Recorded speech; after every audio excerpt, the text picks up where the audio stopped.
اكيد طبعا عارف بيت العنكبوت. ايوه، هو اللي شكله حلو من بره بس من جواه مصيده. لما تبص عليه من بعيد بتلاقيه حاجه فنيه وجميله، خيوط رفيعه متداخله مع بعضها بدقه واتقان. واحيانا لما الشمس بتقع عليه بتلاقيه بيلمع زي الالماس. بس المشكله انك مش شايف الضحايا اللي واقعه جواه، مش شايف الدبان والناموس والحشرات اللي وقعت في الشبكه دي وبقت مش قادره تهرب وفي انتظار العنكبوت يجي ياكلها. وده بالظبط اللي بيحصل مع ناس كتير في حياتنا. تلاقي واحد شكله حلو وكلامه عسل ومعاملته لطيفه، ابتسامته دايما موجوده، لكن حواليه كله مصايب.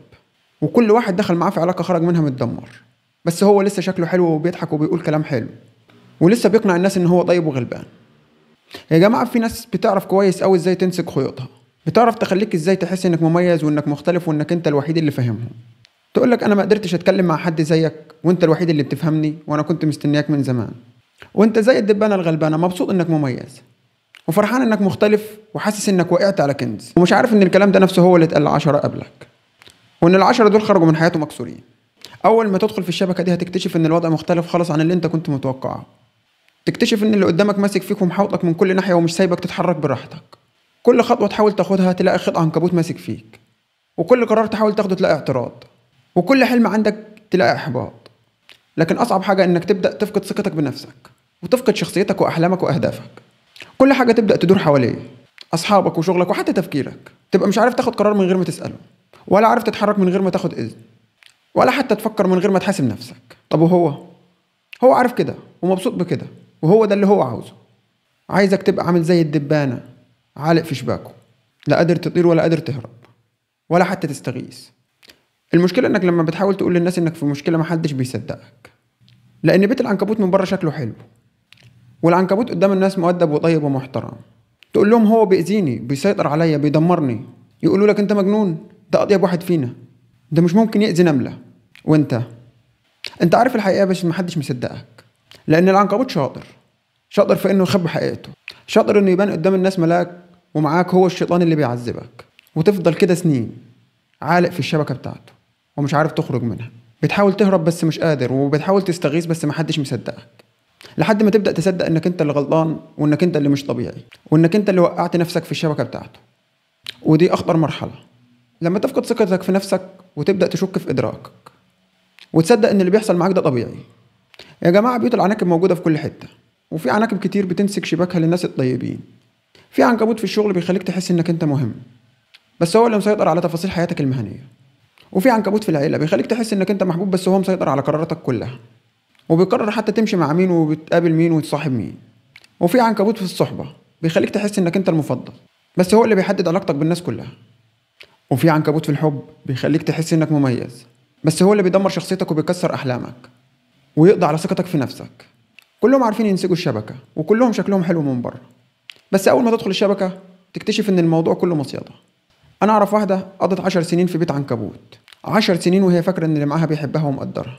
ما كانتش تعرف تاخد قرار لوحدها، ما كانتش تعرف تتكلم مع حد من غير إذن، ما كانتش تعرف حتى تلبس هدوم إلا بعد ما تسأل. وكل ما تحاول تشتكي يقول لها أنت مش فاهمة، أنا بحبك وعاوز أحافظ عليك، أنا خايف عليك من الناس الوحشة. وهي تصدق لأن الكلام حلو والنبرة حنينة والابتسامة موجودة. ما كانتش عارفة إن ده مش حب، دي سيطرة. وما كانتش تعرف إن ده خوف، لكن ده كان تحكم. وما كانتش تعرف إن دي حماية، ده كان سجن. لحد ما جت اللحظة اللي فاقت فيها واكتشفت إن حياتها كلها بقت خيوط عنكبوت ماسكاها من كل حتة، واكتشفت إن هي نفسها اختفت وأحلامها اختفت وشخصيتها انهارت وثقتها في نفسها ضاعت. وساعتها قررت تقطع الخيوط كلها وتهرب من بيت العنكبوت. بس ده ما كانش سهل، لأن العنكبوت مش بيسيب فريسته بسهولة. حاول يقنعها إنها مش هتعرف تعيش من غيره وإنها هتندم وإن محدش هيحبها زيه. بس هي كانت عرفت الحقيقة وقررت تواجهها مهما كان الثمن. ولما خرجت من بيت العنكبوت اكتشفت إن الدنيا واسعة قوي وأوسع كتير من الشبكة اللي كانت عايشة فيها. اكتشفت إن في ناس تحبها زي ما هي من غير ما تسيطر عليها. اكتشفت إن في أحلام ممكن تحققها لو هي مش مربوطة بخيوط عنكبوت. اكتشفت إن الحياة بره بيت العنكبوت مش جوه.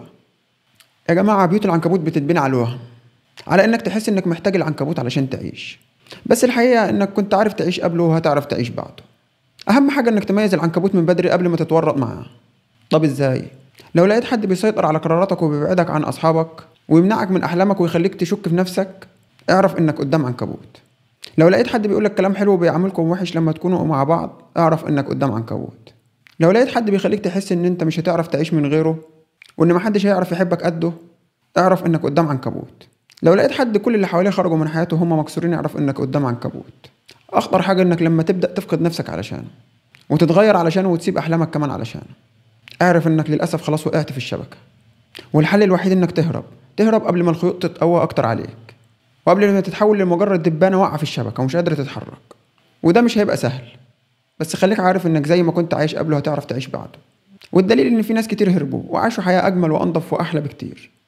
مش كل حاجة شكلها حلو من بره تبقى حلوة من جوه، ومش كل حد بيضحك لك بيحبك، ومش كل حد بيقول كلام حلو بيتمنى لك الخير. خليك عارف ده كويس. اوقات الشكل الحلو بيبقى غطى لحاجات وحشة كتير جواها. فخلوا بالكم من بيوت العناكب ومن العناكب اللي بتنصب شباكها ليكم. وخليكم احرار مش مربوطين بشبكة حد. خدوا قراراتكم بنفسكم مش بإذن حد، وحققوا أحلامكم بإرادتكم مش بإرادة حد. لأن الحياة الحقيقية بره بيت العنكبوت مش جواه. والحرية أحلى من أي شبكة مهما كانت بتلمع.